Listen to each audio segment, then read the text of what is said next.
All right, what is going on, everybody? Welcome back to another video, another WNBA off-season video. In this video, we're going to do something different on the channel. We're going to do a top list, and this list is going to be the top 50 WNBA players heading into next year. I made this list based off of what they did last season, what I'm going to refer throughout this video as what have you done for me recently. That's what that means. A little bit of what could happen next year. So projecting just a little bit. This is a list going into next year, and I kind of want to have this list so by the end of the year, most of these players are where they are. You know, there's going to be some shifting with some of the players that are injured or had a bad year last year or had a good year last year. So this is going to be off really recent stuff. It's going to be something a little bit different. I don't know how long this video is going to be. I hope it's a little shorter. I have paragraphs for almost every player. Um, so if you like what I have to say, like the video. If you have your own opinions, comment it down below. And if you just like the vibes, consider subscribing. So I also want to make something clear because I thought this was hilarious. I was inspired by somebody else who did this. They did like a top 20 or a top 25 WNBA players, and I was like, this person doesn't know WNBA basketball like I do. Tooting my own horn a little bit. I was like, let me do a top 50. And then I forgot. I literally forgot, and it's so bad of me because I forgot. It's year 30 for the WNBA. It's been in existence for 30 years. And I was like, oh, I could have done a top 30. That would have been so good.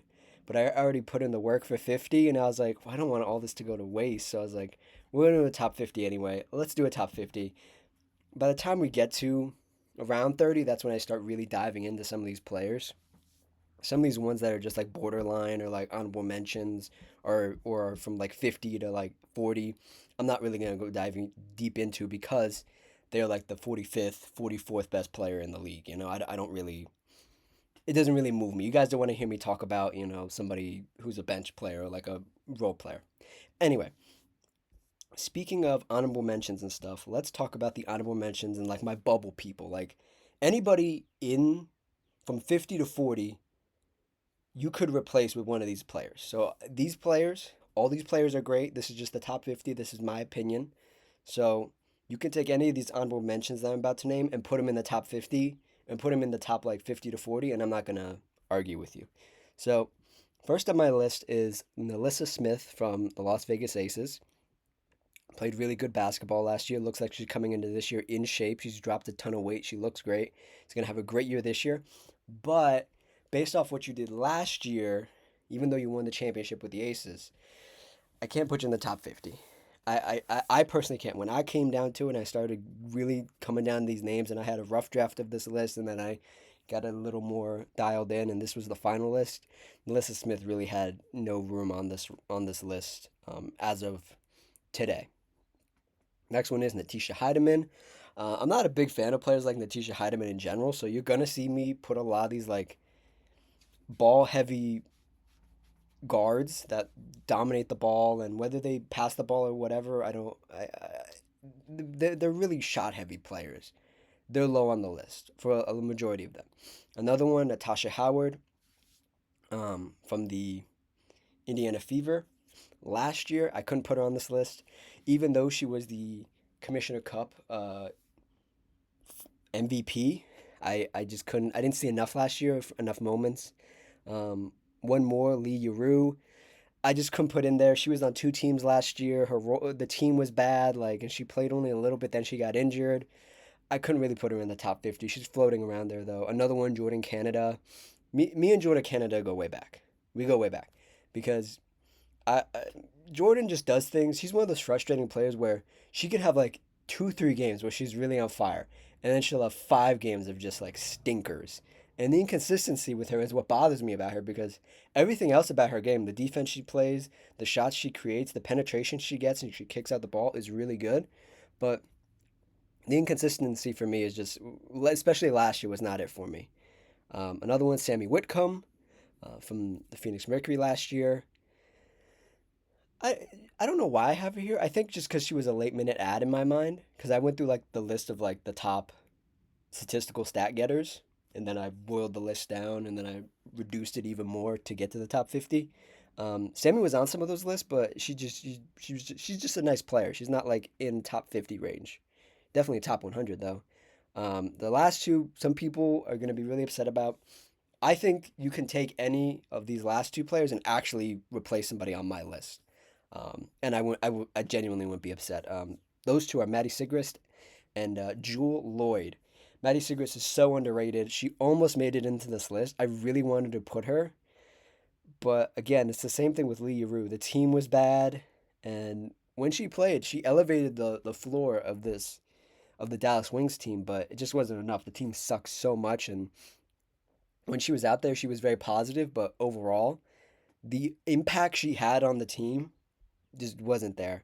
And then the other one, Jewel Lloyd, coming off a high, coming off a new role with the Aces, coming off the bench, being key on defense and offense in those smaller minutes in comparison to her MVP seasons, her final MVP seasons.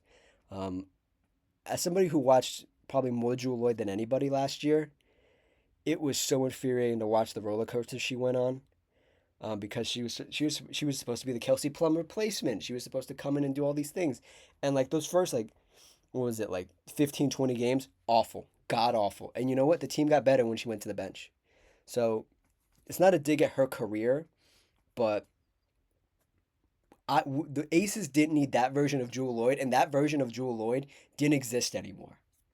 And it made her look bad. It made the team look bad. And again, the team looked better, and the team operated better, and Jewel Lloyd looked better when she came off the bench. And uh, I'm very hesitant to put Jewel Lloyd any higher than like 40. She can be in the top 50 to 40, but after once you get to 40, I'm start to think there are some people even at 40 and into 30 that I really like more than her.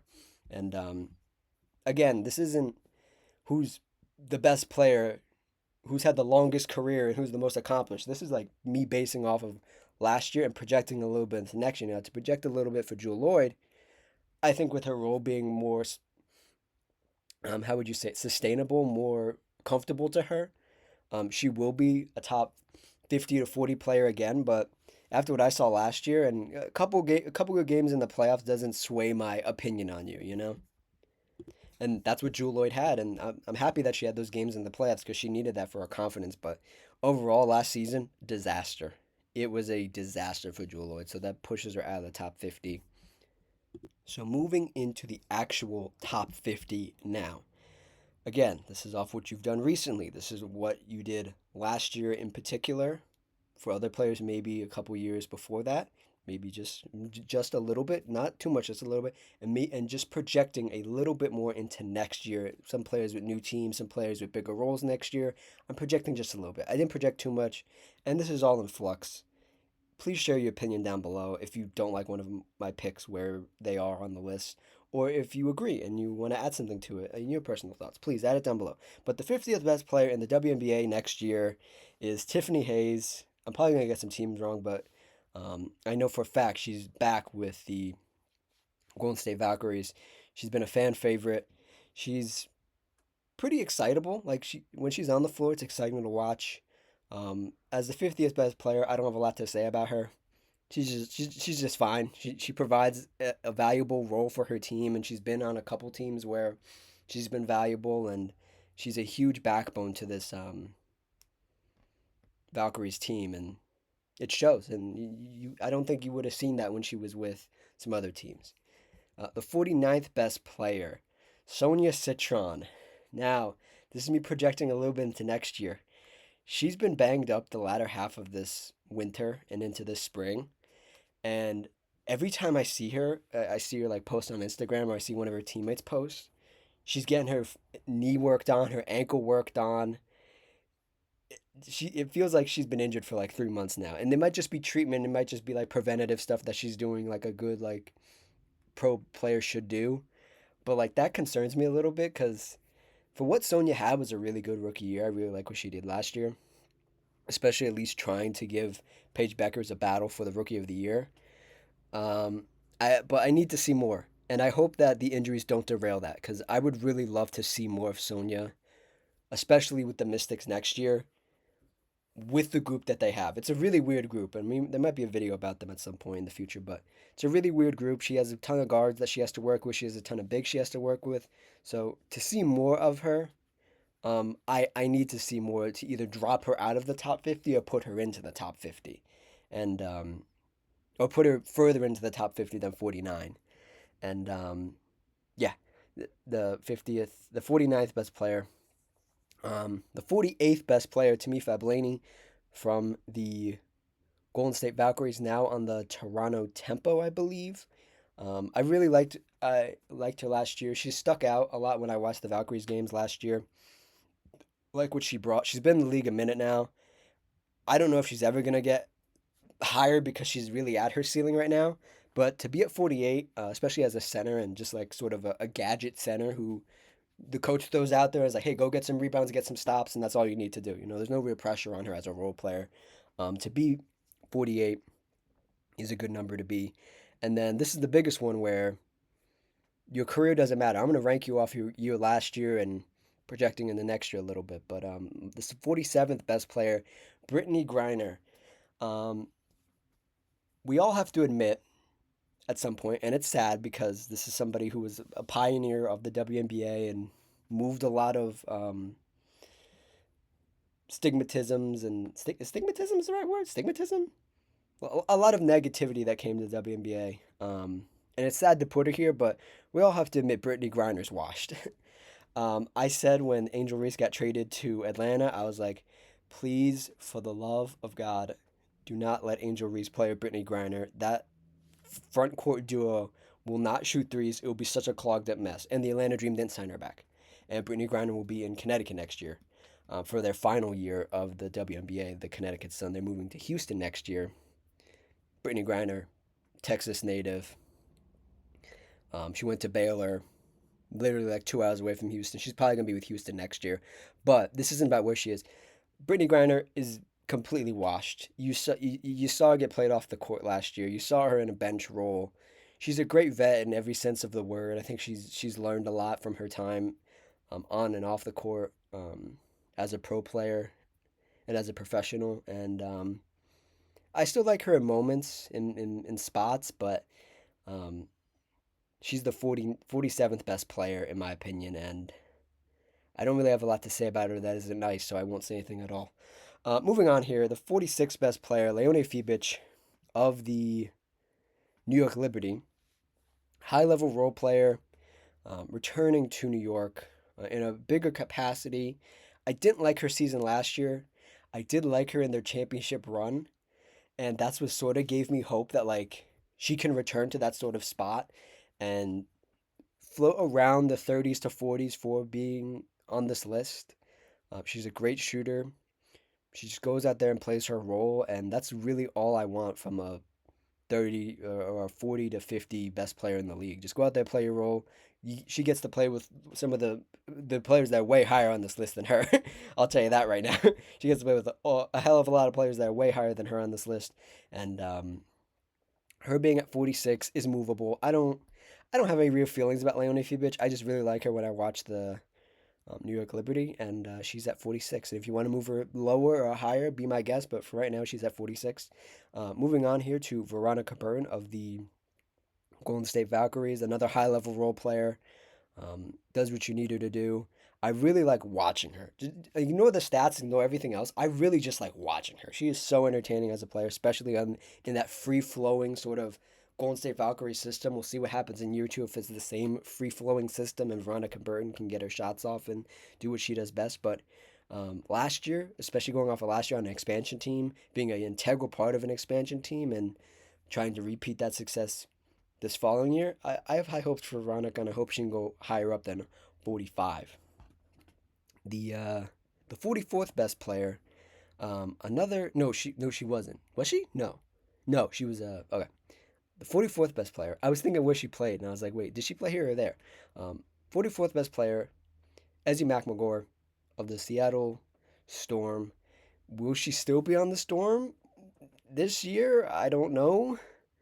It's a weird place. She had a really nice role last year, and the Storm have sort of solidified their front court, and there isn't going to be room for Ezzy, even though she's a really good player. I liked her at the end of last year. I liked her in Unrivaled. I think she has a lot of untapped potential that she's just scraping the surface of. And we'll see if she's on this Seattle team or somewhere else where she might be able to use her skills and expand her game a little bit. But being a high energy player, doing all the right things, 44 is as high as I can put her unless she really shows out this year. Um, if she plays at whatever destination she's going to play at. The 43rd best player, Erica Wheeler. I'm not the biggest fan of Erica Wheeler, especially since last year. In the playoffs, she gave the Aces every punch she could give, and I gotta give her a lot of respect for that. But I personally like the way she plays. The similar thing with like, where is she here? Um, who am I looking for? Not Tiffany Hayes. Oh, Jordan Canada. A similar thing with Jordan Canada with Erica Wheeler is like the inconsistency drives me crazy. Like, at least be consistent with what you're gonna do. And Erica Wheeler is effective on defense, and she's a menace on defense. Her offense can be.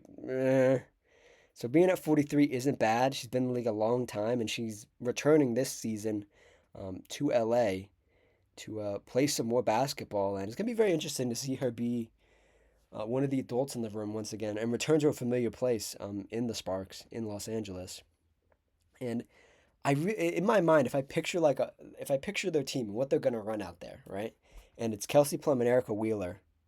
I really do like that because Erica Wheeler can cover up a lot of Kelsey Plum's deficiencies and take a lot off Kelsey if they do indeed start together. But off her season last year too as well, um, coming to the Seattle Storm and sort of like propelling them to the playoffs a little bit and giving the eventual champs their best punch, and she was a part of that.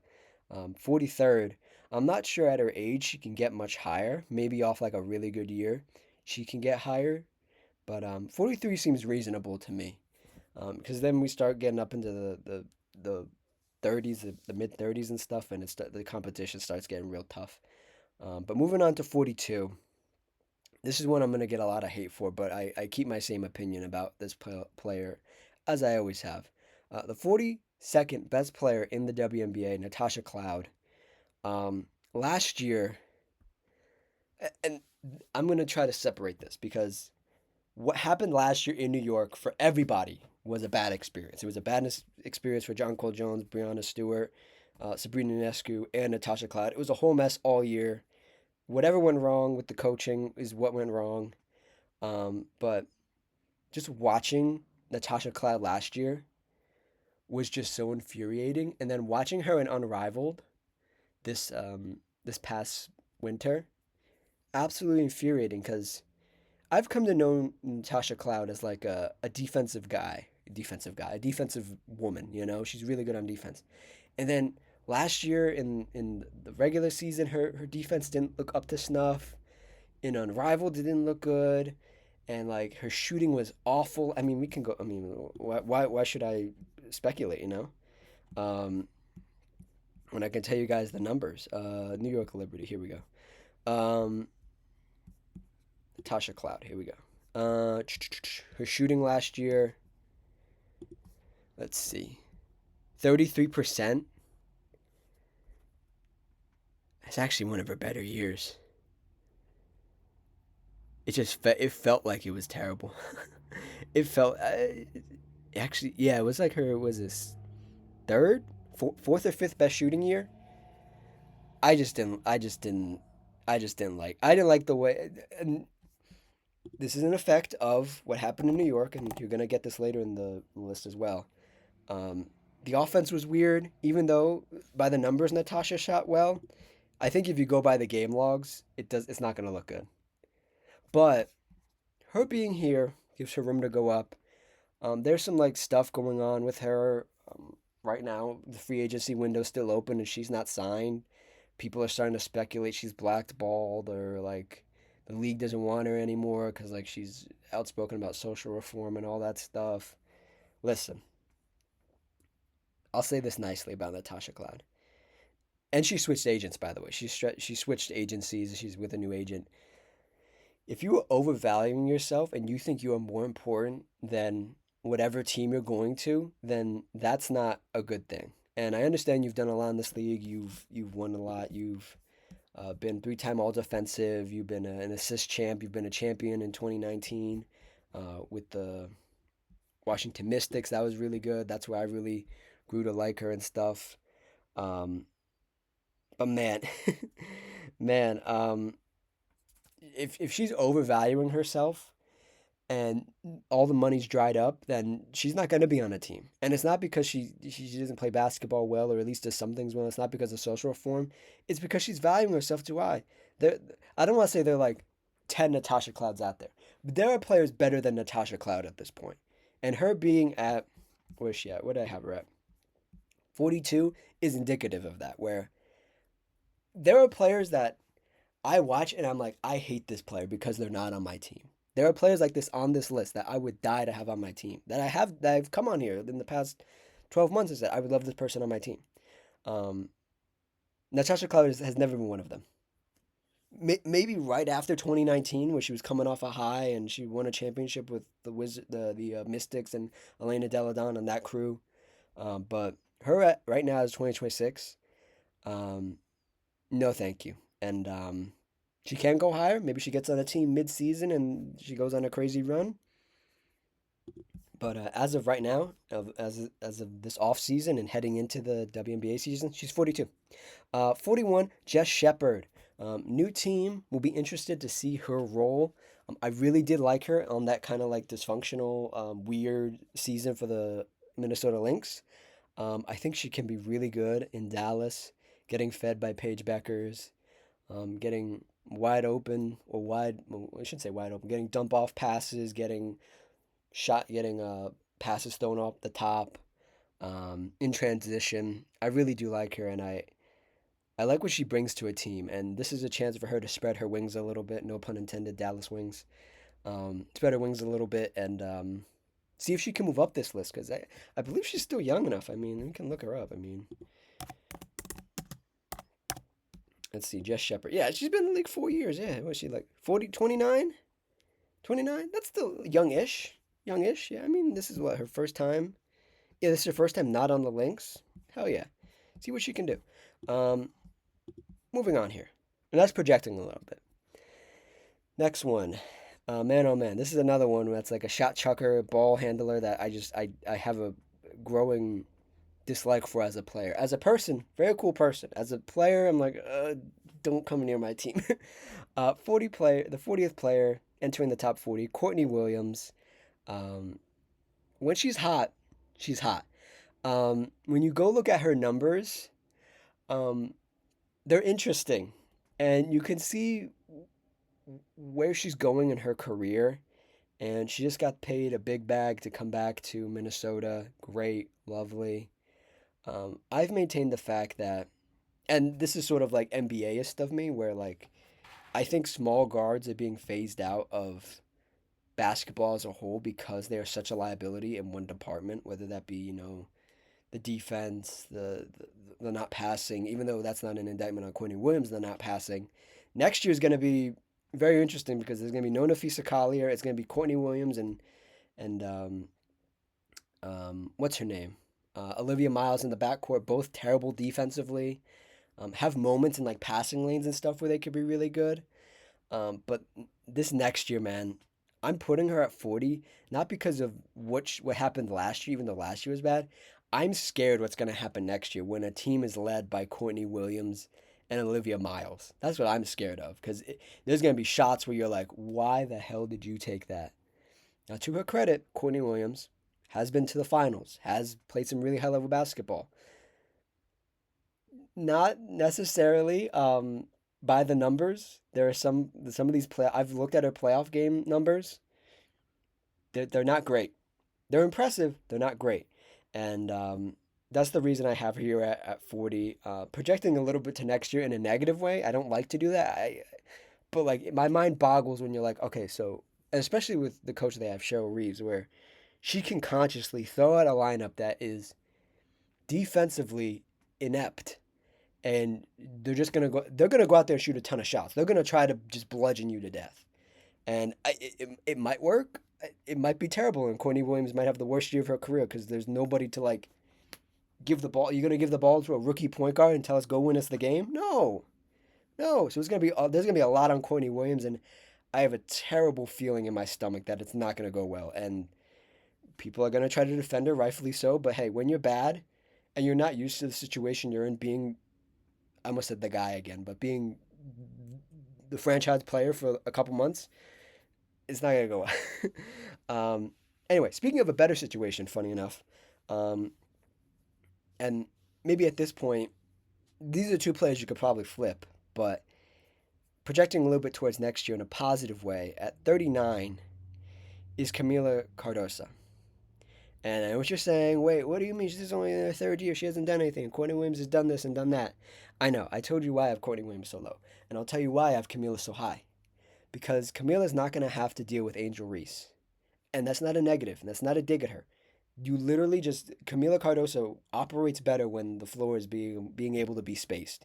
Angel Reese did not provide that. They bring in a better team with slightly better shooting, with some players that can give Camila an open shot, that Camila can rebound a little bit more, and that's all contingent on Camila being more forceful. Camila needs to show me.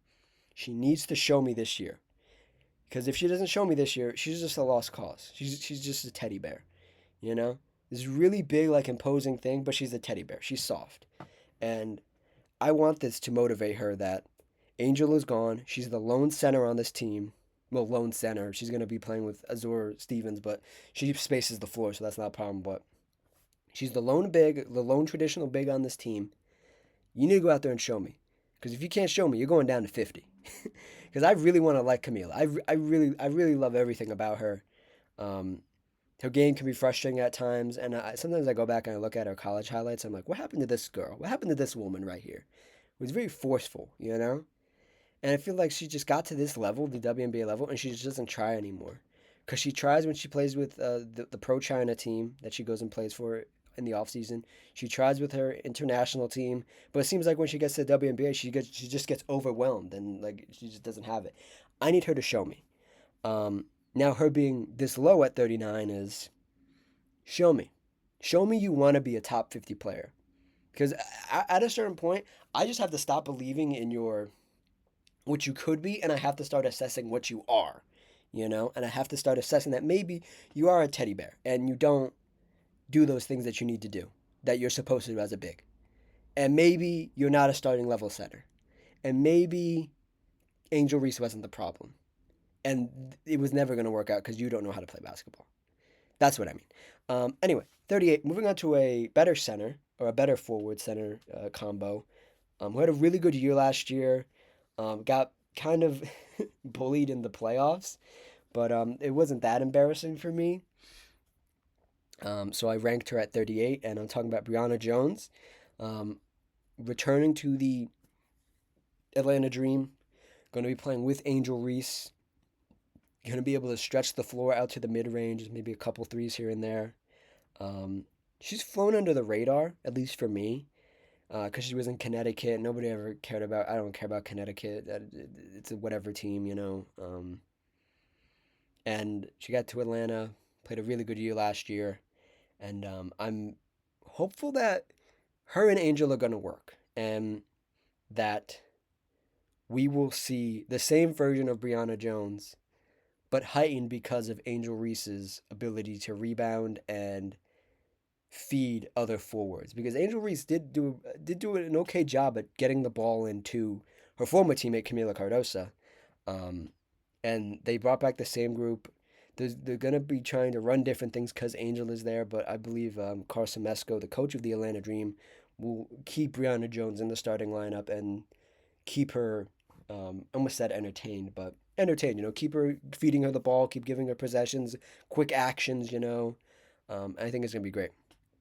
And moving on, I guess this is where we start getting out of the role players here, for the most part, and get into some really high level players, um, yeah, players. If you made this far in the video, 29 minutes in, and we're only to 37, thank you for staying around. In front of you is the top five. I forgot to mention that at the beginning of the video, but we're 30 minutes in now, so this is my top five in front of you. In what order they'll be in? Stay tuned to find out. If you're still here, like the video too. That'd be really cool. Next player up at number 37 is Sophie Cunningham. Now, Sophie would be a slight bit higher if she actually played last year. She didn't really play. She had a couple knick-knack injuries, and then her ankle exploded or whatever the hell happened. That wasn't great. But going off the numbers I have, she was, I don't want to say definitively, but Sophie Cunningham was one of the best 3-point shooters in the league. She was at 43 last year, and for her career, not that we're caring about the career, but for her career, it was the best shooting year of her career on the same numbers from the last, what is that, 3 years, shooting 5 or more 3 pointers, or shooting 2 or more 3 pointers, almost four, and making two a game essentially for 43% on the year. And that's why she's this high. I'm gonna be really truthful with you guys. When she was out there, she shot the skin off the ball, and it was so impressive. And I had thought maybe like a team would really offer her a bag to come and just shoot threes and be healthy, God willing. Um, and it just never happened. And she's back with Indiana. She's gonna be in the same role, hopefully a hell of a lot healthier. But she's up here because she shot the three ball at such an amazing rate, and I go look at these numbers here, right? And I'm looking at them, and I see Leonie Fibic at 42. I see Sonia Citron at 45, 44%. Um, I don't know the attempts. I don't have the numbers in front of me like that. I just have the 3-point field goal percentage up in front of me on Basketball Reference. So all these players being around the same. I mean, Tiffany Hayes shot 40. Like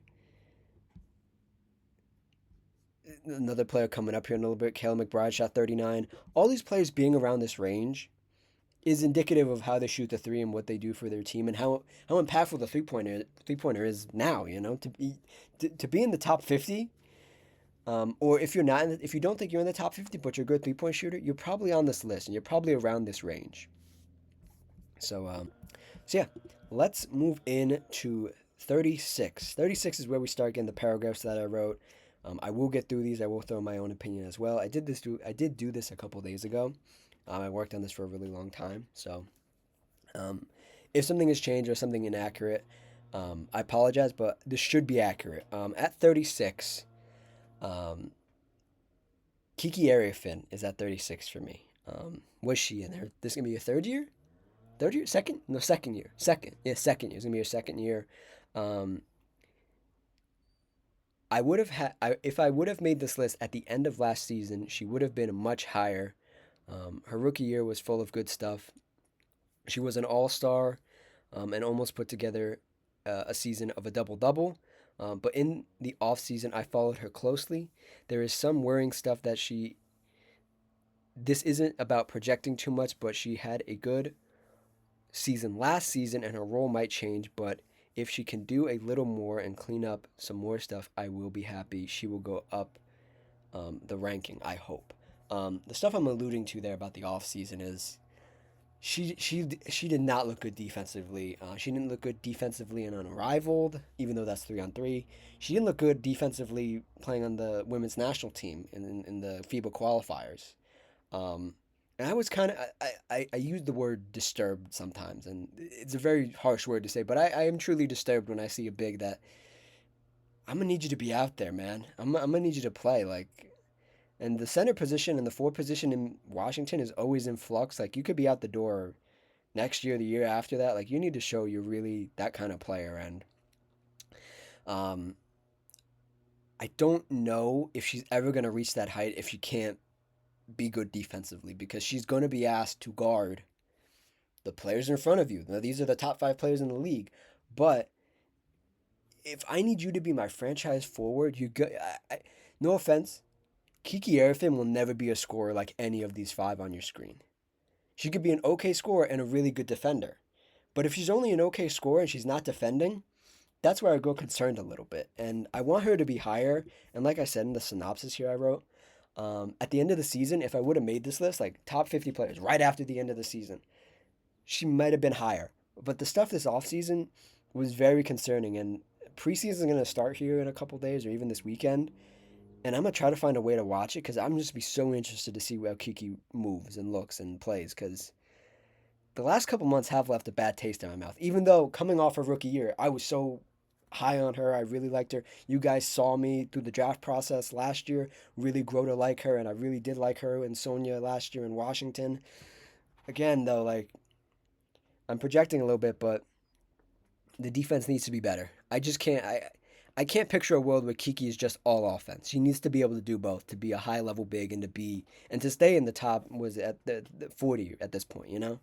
Um, Another player who played with her in Washington, Shakira Austin, like another player on this list, we'll get to in a minute.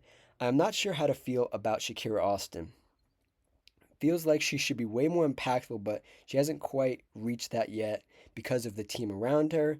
She's put together her first healthy season in a while this past season, but this season will be a test to see if she's a staple on this team or they will move on from her eventually. They just brought her back on a really good deal. They matched the Toronto tempo, and they brought Shakira Austin in, and they brought Shakira Austin back to Washington. And yeah, Shakira Austin's so interesting to me because she's been on some awful teams. Let's be honest, right?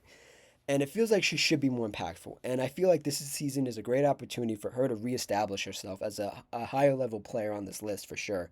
But her being right next to a sophomore player in Kiki Arifin in this ranking is not an indictment on her like stuff that she actually does.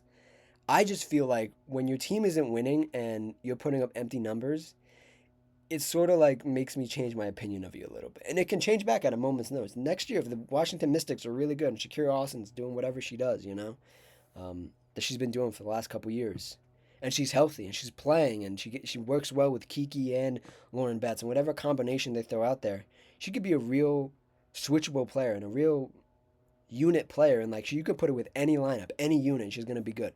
I feel like that's where she needs to prove it for me to move up this list because I like Shakira Austin. I think she's cool. There's another player on here who reminds me of her, and I also have mixed feelings about her.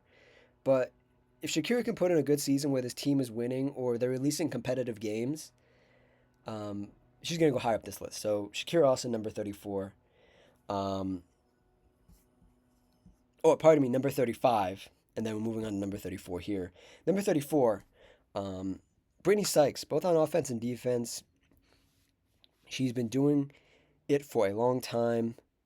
Her past few years have been a mixed bag, been on bad teams, being the vet, and briefly this year she was in Seattle trying to win. She has never been a high level winner, but she maintains a great presence and always has a job. I'm interested to see if she can jump back up in her scoring in Toronto. Her being at 34 is a good place for a role player like her. Um, this Brittany Sykes is one of these players where like she's really loved. Like she was the player I was actually referring to earlier when I was like, there are players on this list that are higher on this list that I would want on my team. But when I'm rooting against them, I freaking hate them. Like they drive me up a wall. Like I just want them to like leave the game, like go home. um, when they're on the opposite team, of course. And if she was on my team, I'd be rooting for her, you know. Um, but Brittany is a weird player because you look at her numbers and her numbers aren't eye popping. Um, Actually, we can just look it up right here. Her numbers aren't eye popping, at least to me. Um, but she keeps a job. She's been in a couple places. She's been in Atlanta. She's been in Los Angeles. She's been in Washington. She's been in Seattle.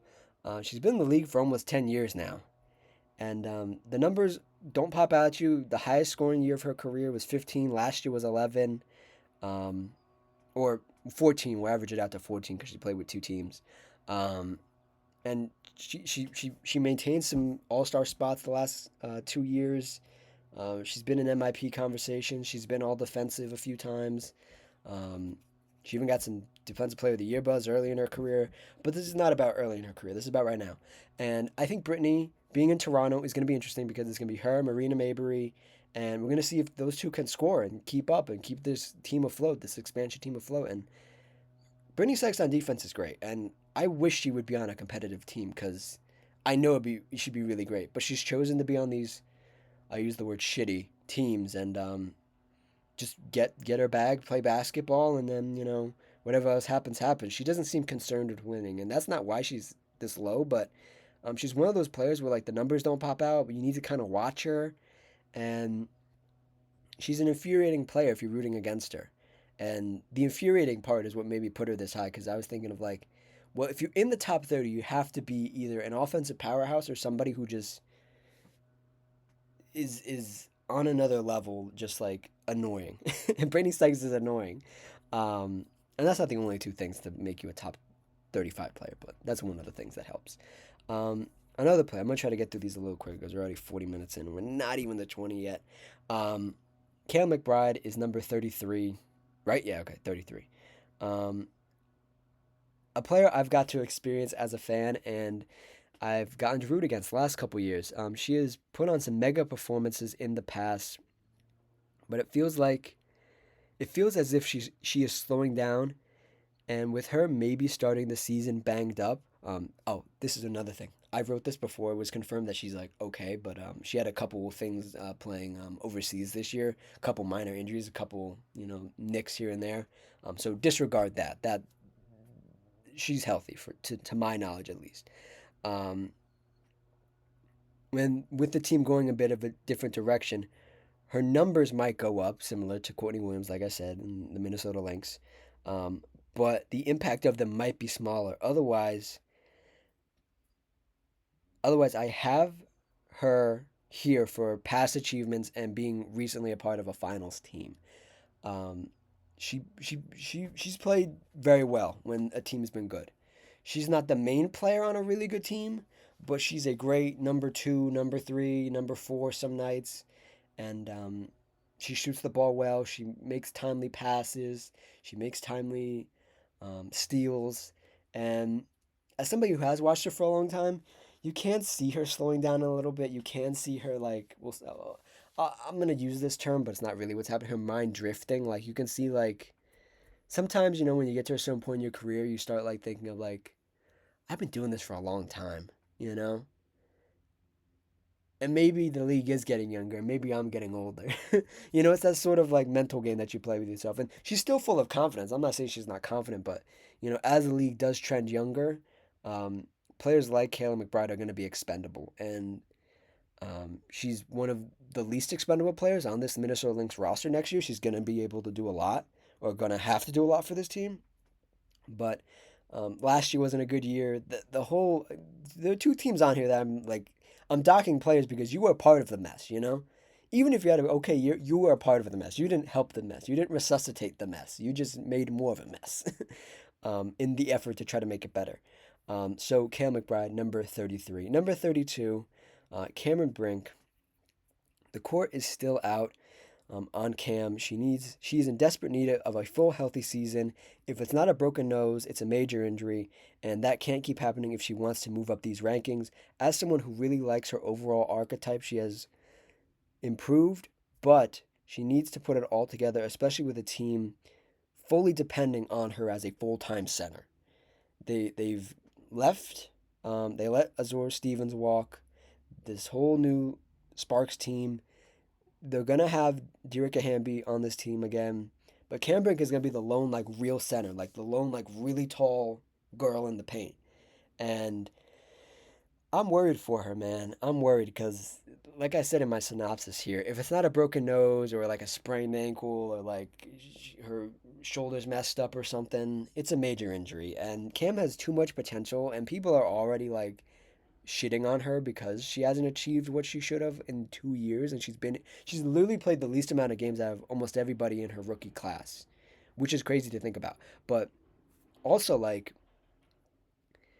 I really want Cam to play well and be a good player because I love her archetype. She's a floor spacing big. She plays some really high level defense when you give her the chance, and she's learning how to read WNBA offenses. She has the instinct already, but I had to dock her so much because she just hasn't played. And in the time she did play last year, she felt like she was a little one step behind. And I think that was because she hadn't played as much as she probably should have.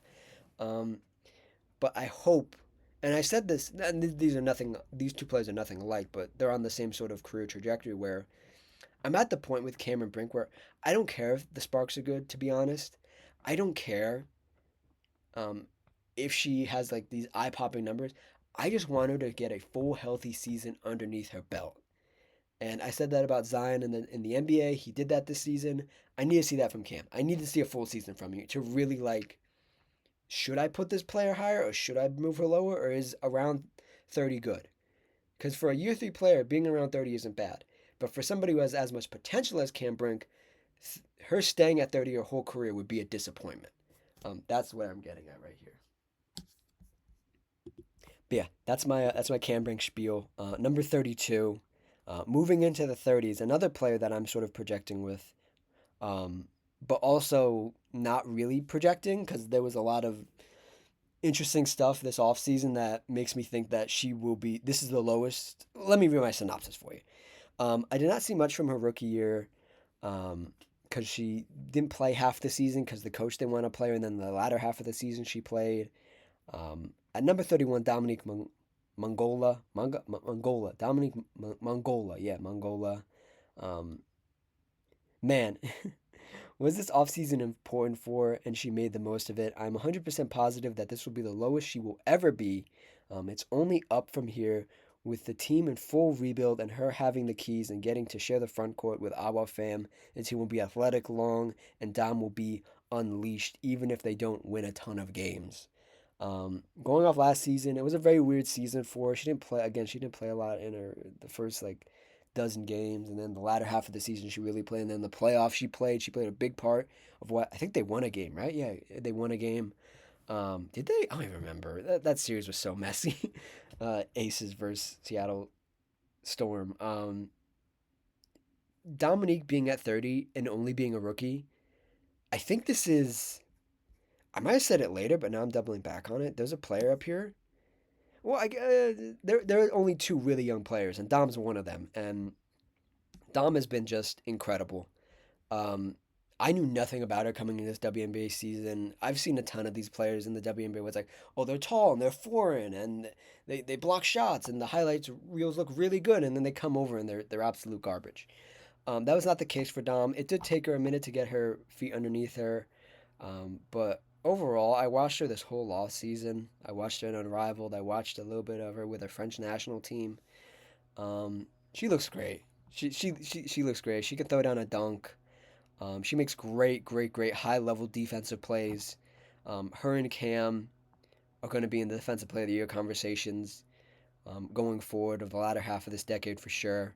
But Dom is really an offensive talent where you don't get a lot of three-level scorers like Dominique, right? Even the best, well, I'm going to spoil it, but whatever. Even the best player in the world, Asia Wilson, doesn't have a 3-point shot. Dom has a 3-point shot, and she can dunk, and she can like fade away, going towards the basket, going away from the basket. It's insane. So her being at 31, and just going off the small sample size of last year in the regular season and the playoffs, she deserves to be at 31. Now she's not in the top 30, but she's at 31, and you might be saying, "Guy, dude, she's not better than Brittany Sykes. She's not better than Brianna Jones or like Courtney Williams." Um, I believe that this is the only time I've done this, and the only time I will do this in this, thing.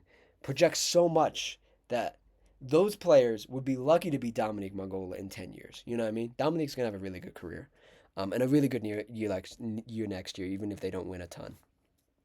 Um, Moving on to 30, Marina Mabrey on a new team in a new city has been putting up great numbers for the past few years. Could see her continue to improve depending on what the Tempo want to do with her being with her being at the ceiling. This is a generous rating of 30. Yeah, so Marina Mabrey isn't going to get any better. She's a scorer in this league. She does some really good stuff. Um, there's another player that I would love to see on a winning team. She just hasn't been on a winning team in ever, I don't think. Um, her being her age, and if you look at her numbers, it's just duplication after duplication after duplication. Every year's the same thing, which isn't bad. She's consistent, and I love consistency. Like I said, the players that I don't like aren't consistent. Um, her being 30, about her ceiling. I don't see her getting any higher unless something crazy happens in Toronto. I don't see her getting any higher. Maybe, perhaps, but it's a shot in the dark. Her at 30, this is the highest she'll ever get. And it's a generous 30 as well. Um, Another player here, number 29, Rakia Jackson, with a ton of room to improve. With so little games played, the sky is the limit for Rakia Jackson. Is only going to get higher, especially with her being the center of this retooling Sky roster, the Chicago Sky. Um, the Chicago Sky see something in her and want to give her something the Sparks couldn't, a real role with consistent shots, the lowest you will ever see her going forward. I did not realize how little Rakia Jackson played. I know people talk about it on social media all the time whenever she does something crazy, like she hasn't played that many games, and she's doing this.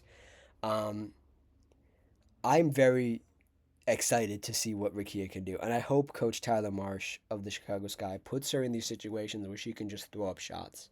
And I know this is trying to be a competent team. You're trying to fit in um, Azor. You're trying to fit in Skylar Diggins. You're trying to fit in all these new pieces. I hope at worst Rakia is like the second to third option. I hope, and I hope she retains that all year because um, it's going to be hard for Rakia to get back into the flow if she's out of the flow early in the year. I don't want a Dominique situation where she doesn't play like half first half of the year and then suddenly they unlock her in the second half. She deserves at least a chance to be a number two or a number one. We'll see what happens. Number 29, Rakia Jackson. Number 28, Azrae Stevens. Azrae, a player I've really locked in on as a fan. Just as everything that I want from a center, blocks shots, shoots threes, not afraid to switch on to smaller players. I did like her in her role last year on the Sparks. She showed she is willing to improve and step into uncomfortable spots. There is room for improvement, but if this is the peak of her powers, this is not a bad place to be. I completely agree with what I wrote. um, she could slightly get better, but like if this is her at the peak of her powers and like what she's able to do, this is really good because she's somebody who every team wants. Every team wants a floor spacing defensive big, and her being at 28, she's one of the last players that's this high that sort of like gets away with that archetype, I believe, right? Yeah, after her, this is the last time I really like. I'm like, this is this player's ceiling, or if it is their ceiling, they're a top player. You know what I mean? Azrae isn't a top player. She's one of the top players at a position, but she's not a top player in the league. But I do really like what she does. I really did like her and Cam Brink, and I thought maybe they bring them back together, but they didn't. And Azrae is going to be in Chicago, and we'll see what she can do. Number 27, Gabby Williams, a role player that I've really loved simply because of her fearlessness on both sides of the ball. She has been bouncing around the last few years and will bounce around one more time, but this time she will be going home to the Bay Area and will be the adult in the room with all the skills that she has learned from one of her best statistical seasons yet last season. Can only go up from here. Now, this is somebody, Gabby Williams, Gabby. This is somebody I thought the Aces were going to get. And I was like, oh my God, if the Aces get Gabby Williams, this is going to solve so many of our problems. Can we please get her? And then I think she used that as leverage to get a bigger contract from the Valkyries. And the Valkyries gave her money. She's going home to the Bay where she's from, or has some connection to, I believe. And her being at 27 and her really coming into her own. I watched her on a podcast, and she was very prideful in the fact that she plays for her country. She wants her national team to be good. She's improved every year because what drives her is being better and being recognized as one of the best players on both sides of the ball. And I think last year, I think a lot of people would agree with when I say this, was the first year we saw the real Gabby Williams, not with any of the BS that was happening at other stops. In Seattle last year, Gabby was really good. And that was the first time we saw the real Gabby Williams and all the skills she has put together. And then this time, going to a new situation, being the adult in the room with a lot of these younger players and getting to spread her wings is going to be incredible for Gabby. And her being at 27, I think her being at 27 is a little bit of a reach, but I really like her, and it's my list, so like it's whatever. Um, Number 27 for Gabby Williams. Number 26, Tina Charles, an older player, kind of hidden away these days, but still putting up above average numbers on some awful teams. She has nothing left to prove, but as a fan, I would like to see her go to a good team and have an impact. That being said, her impact the last few years hasn't resulted in anything. So mid 20s for her ranking. Yeah, I when I was literally when I was making this list, I was like, what? Where should I put Tina Charles? Because Tina Charles has been on some awful, like god awful teams. It's like, well, I can't put her that high, but I kind of do have to respect what she's done in the past and what she's just been able to do, which is the consistency. And I did dock her a lot for the losing. And again, not being on a championship team isn't do or die. But to me, it does hold a little bit of impact of me like being like, I can't put you any higher. If you're not focused on winning, if you're not obsessed with winning, I can't put you at the top of the list. And besides the fact she's not at the peak of her powers, if this was a career list, the best careers currently, she would be higher, but it's not. It's what she did last year. It's what she's done, what she's going to do next year. And she is unsigned at the moment, so we'll see if she actually does end up playing basketball next year or if last year was the end of the road. And if it's the end of the road, ending your career as a top 20 player at the age she is isn't bad. A top like 30 player isn't bad. Number 25, Eureka Hamby, uh, as somebody who's watched Hamby for a long time, and I have been very mixed on her effectiveness, and it feels gimmicky. Other times it feels very real, and she can close out games for you with her rebounding, her floor spacing. Her three has dipped down because of her role changing, but if she can combine everything over the past couple years and bring it into next year, she will be a powerhouse. Um, will she stay around here, or will she move up? If the stats are better, I don't know. I'm hesitant to put Derica Hamby higher. And the Secure Austin and Derica Hamby were the two players I was referring to earlier that are very similar in this nature, where like it feels like they should be way more effective. And if you watch them in 3-on-3 and Unrivaled, they're very effective.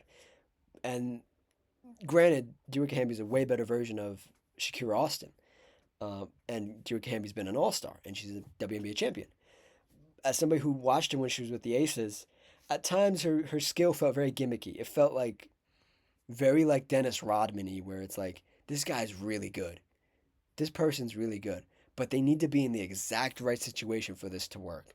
And she's been lucky enough to be in those two situations back to back in Las Vegas and now in Los Angeles. But if you just watch her by herself, it does feel gimmicky. But then you look up and she's like 20 or 15, and you're like, oh my God, how did that happen? So she's here at 25, and some of you guys might have her higher. I can't have her any higher than like maybe she could sneak to 20, maybe. But then once we get to 20, you guys are gonna be floored with me when we get to 20. 25 though, Derica Hamby.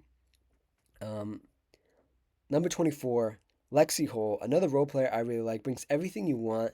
Um, your star player to have next to them. She really provided.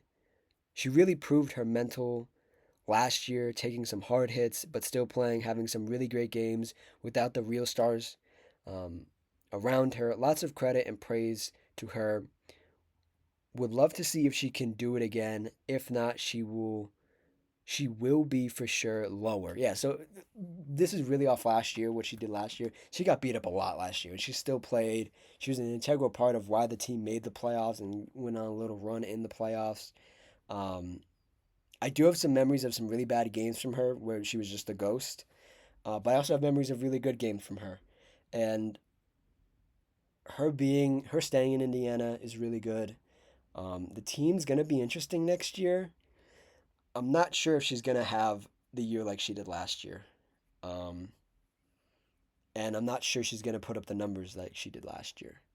So her being 24 is a bit of complete recency bias, but if this is the highest she's ever going to be, congrats to her. Because then you're going to go down into the 30s. Especially with some of these other players, these younger players moving up, or somebody having a surprise all-star year. She's not going to be any higher than 24. So there you have it. Number 23, Arike Ogumbawale. Where do I start? Uh, this is an awkward player for me to rank.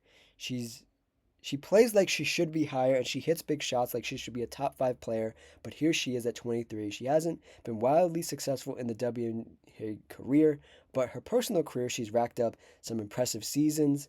With the Wings going in a different direction, she will have to change the way she plays and has been playing her whole life. I'm not concerned about her not being in the W, but I'm worried that she will always be labeled as a shot chucker.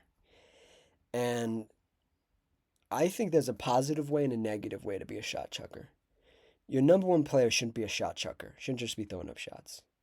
But Enrique, as a number three, a number four, you kind of need that, you know? And last year was a mess for the Wings, but I do have to give Enrique some credit for playing on this really bad team and trying to make the best of that Page and her backcourt. It didn't, at times, there are moments of brilliance, at other times, um, but yeah, her at 23, this is me being very nice at 23. Um, like I said, I think she's a shot chucker, a shot chucker. Everybody else thinks she's a shot chucker. I don't want to be mean and like say like the Wings are never going to win anything with her on the roster.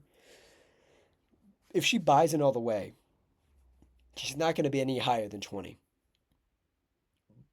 But it will impress me, and I will not say negative things about her anymore. So yeah, funny enough, her new teammate at number 22, Elena Smith, is 22. Even with her best season to date ending in a Defensive Player of the Year, I have to congratulate her, but also tread carefully. She has proven to be a player everybody wants. She's improving year over year. Now is the time to do it again. She will she be successful on a new team? Was last year a one-off? Was she successful because she had another Defensive Player of the Year candidate backing her in the front court? For me, this is the prove it year. Yes. Another player who I'm basing off a lot of last year going into this year, Elena Smith had a really good year. But she's on a new team. She's in a new situation. All praise to her. She's only 22, only number 22, because she got the Defensive Player of the Year and because I never saw this coming from her. I'm very worried that you got a rookie coach who's never coached professional WNBA basketball. You have a weird front court or weird back court, and then like Enrique is going to play the three or something. It's going to be a very small team, and some nights it's going to work, and Alana might look really good. Other nights there might be too much on her plate, and we saw it last year with the Lynx when she was out there. They were leaving her wide open, and she was shooting threes, and she wasn't making them. So I hope it's not a one-off. I hope she can still keep improving. But I have my worries that last year was a one-off, and she might look horrible this year. Horrible. I don't wish that, but it is a very clear possibility at this point. Number 21, Naz Hamlin, had an amazing season off the bench. Could be lower, but I did really like what she did on the team last year. She gave them something they really needed. I liked her role. Don't need to see her get. I don't. I like her in her role. I don't see her getting any better, even though she won the most improved. I don't see her getting any better. But anything is possible when you just gained notoriety. And a lot's going to be on Nas next year. This Atlanta team is scheduled to be really good. And I'm afraid with her and Angel and whatever other combination they're going to run out there, her shots might go down, her attempts might go down, and the numbers might not be able to back up her impact, and she might be a bit lower. But to be at 21, almost in the top 20, congratulations. This is a really good year. Now we get into the juicy stuff, the top 20. If you've made it this far, we're an hour into the video. If you've made it this far, thank you so much. If you want to pause, take a break, get a drink of water, we got 20 more players to go through, and it's about to get really interesting. You guys are going to be interested, I promise. At number 20, Sabrina Ionescu. What a weird few seasons it's been for Sabrina. She has She has won a championship and done a lot of good, but last season really left a bad taste in my mouth for her. She fell out of position, was underused next to her teammates. As a as successful as she was with coach Sandy Brondello, it ended poorly and Sab's status as a top guard has sunk. I would very much like to see the old quote unquote Sabrina Ionescu. Um, yeah, last year I made it very vocal on this channel last year. I did not like what Sandy Brondello did with Sabrina. Sabrina looked so god awful. She looked awful. And you're talking to somebody and you're listening to somebody who's watched Sabrina since like her second year in college. And it was the worst version I've ever seen of Sabrina. And I feel like she was like a shot. She was forced to be like this heat check guard when that is in her game, but that's not her whole game. She's so much more than that. And I am optimistic that Coach DeMarco is going to be able to do some Steph Curry stuff with Sabrina because DeMarco was on the Warriors coaching staff the last decade almost. And Sabrina can play a little bit more like Steph. They can use her in those situations, in those handoffs, in those split actions, in the running the baseline, coming off a screen, getting the ball, putting it up, getting the shot in. But last year really, really left a bad taste in my mouth. And she's number 20, man. And this is the lowest I think she's ever going to be unless she messes it up again.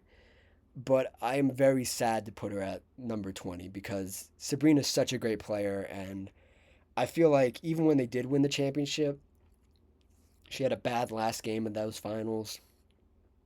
And just everything after that series against the Lynx for Sabrina has been awful. And I really hope she gets better. Or the situations gets better for her. Let's move on here. This is the one that everybody's going to be asking about. And you're going to say, why isn't she higher? And you're going to understand it in a minute. But the 19th best player in the WNBA is Caitlin Clark. Injuries. Man, the last year did not do CC any favors. Her team was weirdly successful, but she was in street clothes most of the time. Her draft mates or the players that are compared to her have passed her just a little bit, Um, this is what this is a what have you done for me recently list, and CC hasn't done anything recent. Next season will be kind of a make or miss season because the league waits for no one. She could get lost in the shuffle despite her popularity. I understand her popularity. I understand what she brings to the league. I understand that she sells out arenas. I'm a big Caitlin Clark fan.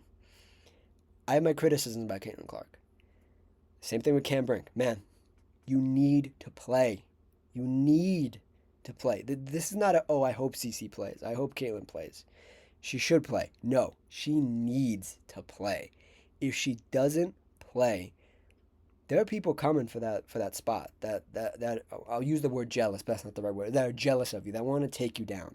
You know, you have to get into that Michael Jordan mentality where you have to play for the fans and you have to play for your team, and nothing else matters. Because when you do that and you play basketball and everything's going right, nobody can be compared to you. Now, you're not out there and you're in street clothes and you're keying on the bench, and I understand how competitive she is, but I need her to play. Now, don't play if you're injured. I need you to be healthy and play. Because all these players above you, I'm looking at all of them right now. They deserve to be above her. And anybody who says Caitlin Clark is a top 10 player, sure. Maybe you can finagle some of these players out, sure. But to me, going off of last season, going off of projecting a little bit into next year, all these players have the opportunity or are better or can retain the status of being better than Caitlin Clark simply because they've played more basketball in the last season and they're improving or they are at the peak of their powers. And that peak is already better than Caitlin Clark's past 2 years. And this third year for Caitlin Clark is going to be supremely important. Number 19, Caitlin Clark. Now number 18, Paige Beckers, the youngest player this high up with the least pro experience. She made a fantastic impact on her team, even though they were awful. Lots of positives to take away and look forward to look forward to this. Will probably be the lowest she will be for the rest of her career. The next year will be a test of her ability to duplicate what she does best while adjusting to an even more pro competition because other teams have gotten better too. So yeah, it's a Caitlin Clark. It's a Paige Becker's. Do it again. Yeah, do it again, please. um, I would love for Paige to do it again. It's gonna be weird. It's gonna be a weird year. There are a lot of high hopes for the Wings, and I'm very I'm like walking in like a swamp with the Wings. Like I'm like I don't know. This is getting really scary. It could be really good or it could be really bad. I hope it's good. I hope Paige plays well. I mean, to me, she's not the most entertaining player, but I can see shades of like other players that people really like, and like they're just infatuated with Paige and what she does, and like I don't think she's a top 10 player. Her being at 18 and already above Caitlin Clark, only playing one season of professional basketball. I don't know if that's a compliment or a diss because Caitlin's only played one real season of basketball too. So like, it depends how you look at it. I think it's a positive. I think these two are going to be intertwined like this for a long time. Paige and Caitlin, both really good guards, both in very different situations. Next year is going to be the first year both teams are really competitive, and we're going to get to see a matchup hopefully in a couple games, and um, they're both going to go up. That's my hope. Both of them go up because if both of them go up, that makes an entertaining guard battle for the next like 8 years, and I need that. I want that. Number 17, Kalia Copper, coming off a down season last year. I could not put her any higher. Um, one of her down seasons, games played wise, minutes, points, um, still one of the best role players, and still a model for a third star in the WNBA, and has a major amount of respect for me. Kalia Copper, man, is one of those players that you just want on your team, just because she exudes, she admits, emits like championship energy. Like she goes out there and she plays her butt off. And some nights she's not playing the game well. She's not hitting her shots, but defensively she's always engaged. And this is when you start getting the small things that make a player really good, and get sort of nitpicky with them because Kalia Copper, probably ineffectiveness isn't as good as Paige Beckers or Caitlin Clark. But you look at their resume, you look at what they do game after game. As of right now, Kalia Copper is just a little bit better. And probably after next year, Kalia Copper will not be better than Paige Beckers or Caitlin Clark or Sabrina. So there's the barrier to entry. Getting into the top 16 here. Kelsey Mitchell, I'm really putting her this high because of the load she carried last season. She has been underrated, even by me, but compared to some of the players mentioned before, she was very outstanding, especially at her position, having the highest average points per game while also having the second in points for last season. Second highest average. Oh, average of her career. So the highest average of her career and the second most averaged points in the WNBA last year. Could be a little better, but next season I don't know. Perhaps Kelsey was a big part of that Indiana Fever team last year. Played till she was exhausted. Literally, she just didn't have enough fluids in her body. um, and she really impressed me. And this is another player that I'm like, she shot chug. She didn't play a lot of defense. I really don't like her and Caitlin in the backcourt. But she really played very well last year, and I gotta give her a round of applause for that and give her flowers because she might not get any higher. And to some people, she might be higher. But to me, 16 for Kelsey Mitchell brings me peace, and it feels good to put her at 16. Number 15, Angel Reese, another stat getter that I can't keep any lower. Um, she has proven she can put up numbers that make her teams at least a little bit competitive while also having an offensive impact. Nothing that truly makes me say wow, except the rebounding when watching her. But the box score is always good. She will always have a chance. She will have a chance to prove something to everybody by hopefully contributing to a winning team in Atlanta. As a side note, I did really like her defensive stuff this offseason. Looks even better than before. Angel Reese is just gonna be such a gadget defender. She's gonna be really good. I was kind of skeptical of it watching her last year in the W, but this offseason, she's moving great. She's moving her feet great. She has her hands out. Oh, it looks great. I have to be completely honest. I might have to change my opinion on Angel Reese because like maybe the offense is never going to be there, but if she can be a defensive monster, man, you can be so much higher. Defense will go get you a long way on my list. It will get you a long way on my list. So congrats, Angel Reese, number 15. Um, and I want to just make something very clear. I know I have Angel and Caitlyn in the same picture in the thumbnail of this video that you clicked on, and I don't want to perpetuate the narrative that they're like rivals or whatever. I think that that stuff's dead. Nobody cares about that stuff anymore, right? Only like other people that don't care about basketball care about that stuff. I think the thing about Kane Clark and Angel Reese, different positions, different archetypes, different play styles. I only compare them because they are draft classmates and they are two of the better players from that draft class. And I think it is so important in retrospective, and when you come back and look at these videos and come back and look at seasons of these players, where you have to understand where the jump was made. You know, when did the number and the pendulum actually shift? And I think it's Caitlyn needs to play, but Angel is making a really good case, and she's improving, and she looks great, and she looks great out there, and she plays defense, and she does all the things you want. And again, like I hinted at with the basketball stuff, is like basketball as a whole is getting rid of smaller guards and leaning towards more players like Angel Reese. Obviously, no offense, more skilled, but that body, that archetype, you know, of a wing center forward that does it all and can stay on the floor. Um, Angel hasn't been the healthiest, but she's been more healthy than Caitlin Clark, so that's why I compare them.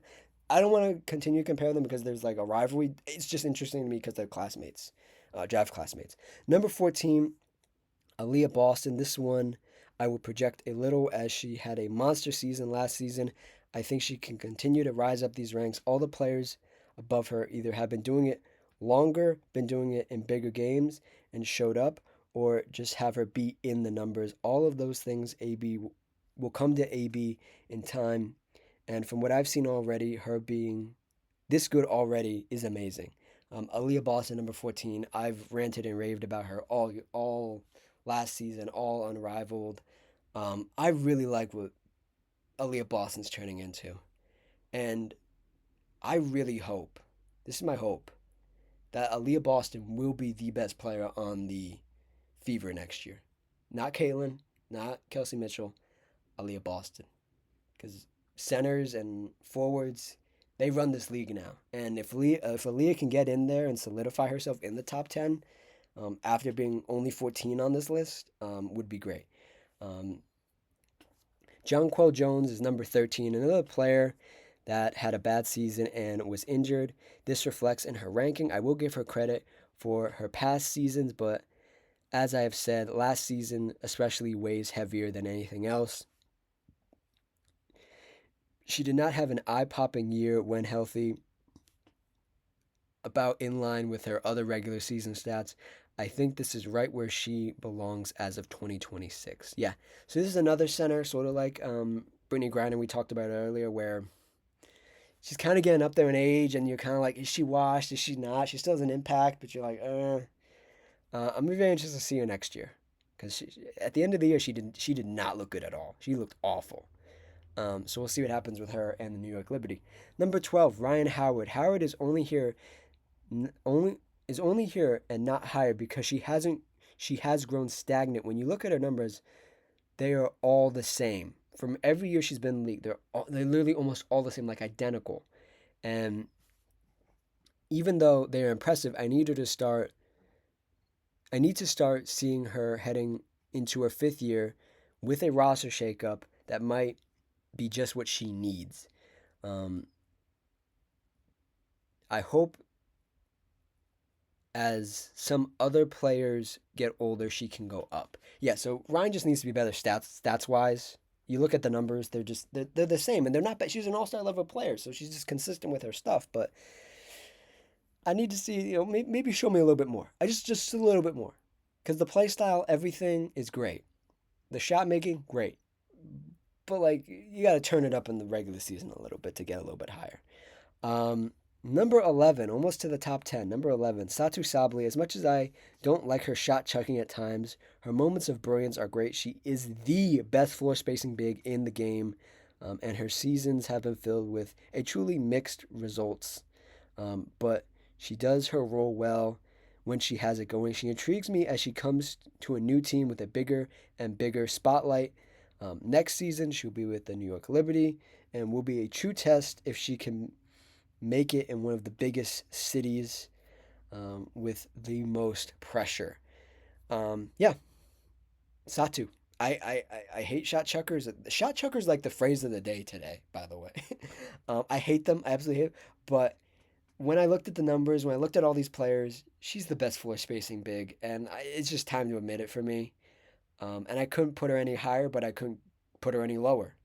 Her being almost a top 10 player just off like shooting is really impressive because a lot of these other players up here, they do a couple things. You know, you got to do a couple things to be a top like 10 player. You got to be a do it all player almost.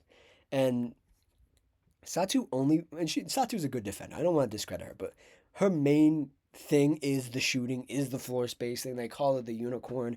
I hate that name. Everybody that's been named the unicorn after Kristaps Porzingis, throw it out. It's not cool anymore. Look at Victor Wembanyama. He did the alien thing. That's cool. You're not a unicorn.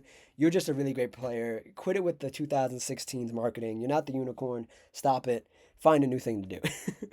um, that's also why she's at 11. I don't like her marketing. I'm kidding. I'm kidding, guys. I'm kidding. Number 10, Skylar Diggins. Skylar reminds me, remains one of the more interesting players to me because she has been on many teams but seems to stay in her bag on both sides of the ball. This will be her fourth team next year. Looking at last year in Seattle, she made a huge impact before the trade deadline and still did even after they added more guards at her position. Scoring was down, but as she heads into her late 30s, that is normal. See, there's another player above her that is doing the same thing at an advanced age. I will be interested to see her in Chicago and see, and she rounds out the top 10. So, yeah, Skylar Diggins, the 10th best player in the WNBA, at whatever years old. Don't talk about a woman's age. Number 9, a younger guard, Alicia Gray, best season as a pro last year, puts herself in the top 10 officially. I like what she did last year as a whole. I could put her higher, a bit higher, but the playoff blunder that happened last year can go without saying. I believe she is at the peak of her powers and will have the best team to date next year, like her best team and her best collective group as an Atlanta Dream team member. It's going to be a process for her, especially. It could be a big boom for her ranking or drop her a little bit. More talent means more shots for everybody, less shots for you. Is she make her numbers look better with those less shots? Does she make them look better with more shots? Time will tell. Number 8, Chelsea Gray. This woman, I keep doubting her, and every year she proves me wrong. I cannot put her any higher because of her regular season stats aren't great. They have they haven't been great for a long time.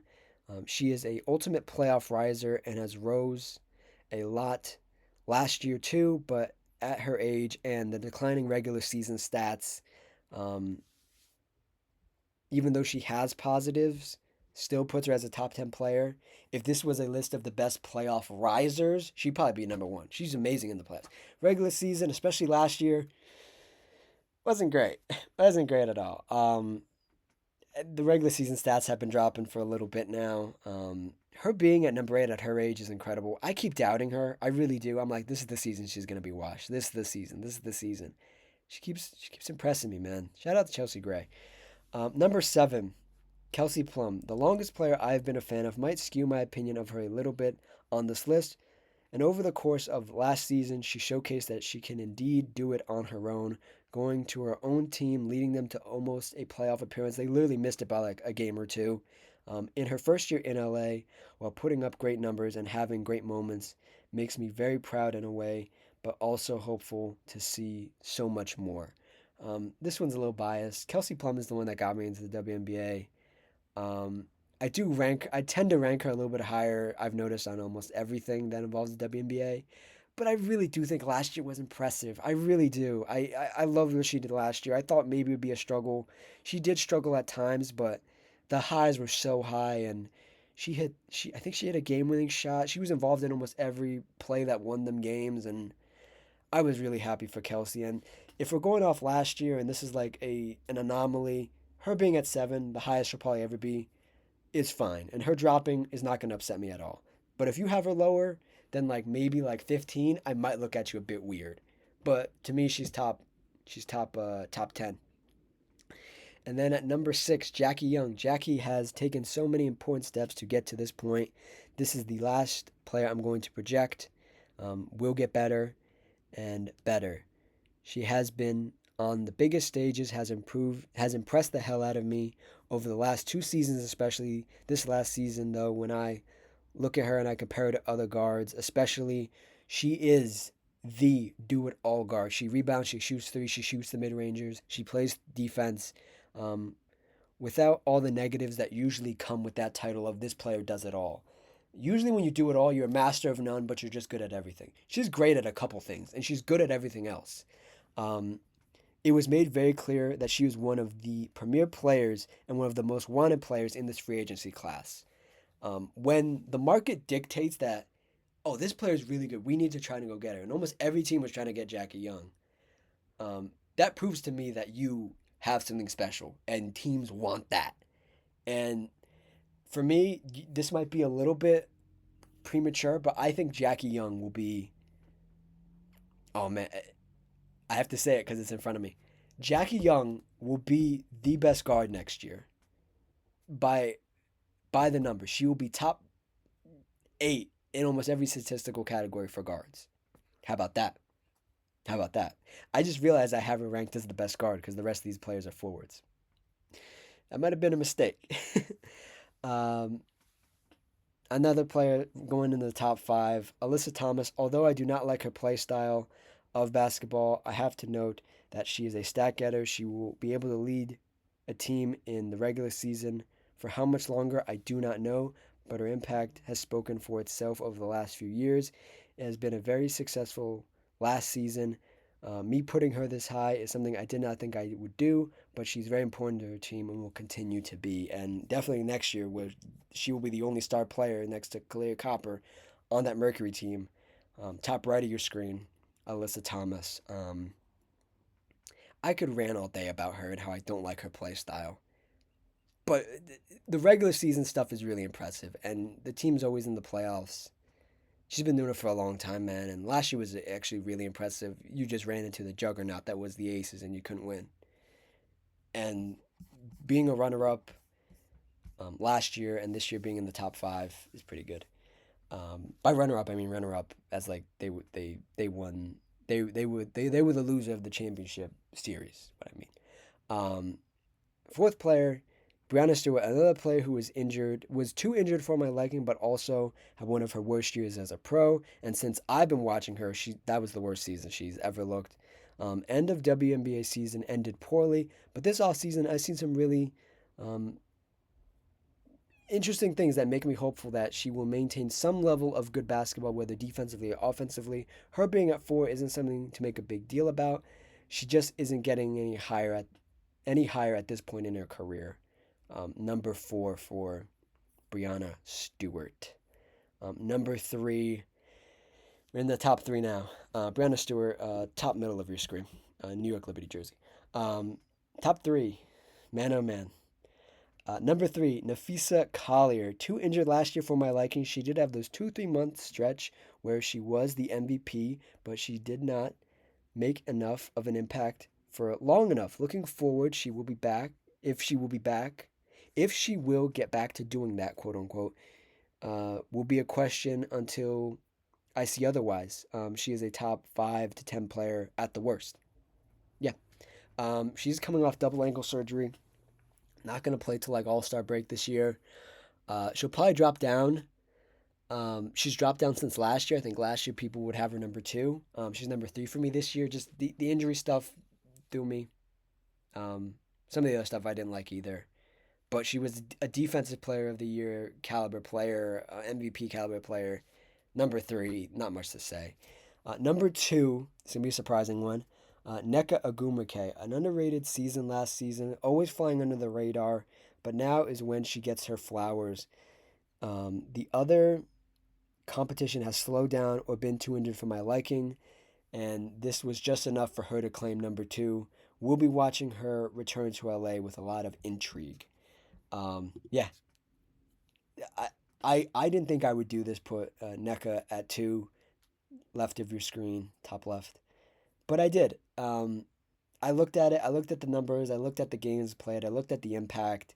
That Seattle Storm team had no business being in the playoffs, and she had a really good year last year. And she went toe to toe with Asia for a little bit in the playoffs. And I have her ranked at two, and gonna be watching her return to LA with bated breath. And I spoiled it, but you guys already knew it. The best player in the league, number one, MVP, champion, defensive player. Not much else to say. Asia Wilson, the best player in the world in the WNBA. Next season will be next season for the Aces, and that's all I have to say about the Aces. Asia, I'm looking at her jersey right now. I have it on my wall. The best player in women's basketball, undisputed. I don't care what anybody says. And if you want me to go even further, I think she's the best women player ever. Yes, I said it. So yeah, that's it. That's the video. I knew this would be a hell of a long video. If you made it this far, congratulations. Thank you. If you just had me on the background, thank you. Your top five best players, again, in order: Alyssa Thomas, Brianna Stewart, Nafisa Kalia, Nneka Ogwumike, Asia Wilson. Those are the top five heading into next year. This is all subject to change, and yeah, the outro should be playing right now. Check out the playlist on the right. Check out the video on the left. If you click my little icon in the middle, a little subscribe button will pop up, and you can subscribe with ease and um, watch more WNBA content and react and watch my reactions and listen to my reactions to more WNBA content and all that stuff. Like and comment as well, and I will see you all next time. Cheers.